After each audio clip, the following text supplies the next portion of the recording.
Hi friends, welcome back to my YouTube channel. Yes, all Mr. Hazarika Mumbai pura restaurant bana airplane khon ya আজি Jorhatar মাজেদি পাৰ হৈ যাব লৈছে Yes, all plane khon বহুত স্পিডত নি আছে এতিয়া ট্ৰাক খন প্ৰায় 40-50 কিলোমিটাৰ স্পিডত চলি গৈছে এতিয়া ইয়া সময় 3টা বাজিছে আজি হয়তো শিৱসাগৰ পাই যাবগে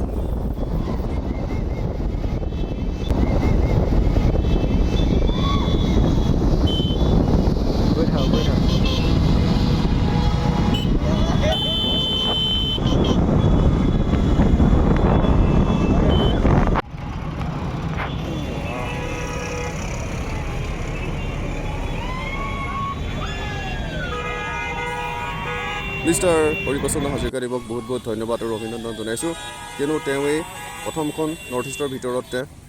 এয়াৰপ্লেন ৰেষ্টুৰেণ্ট বনাব লৈছে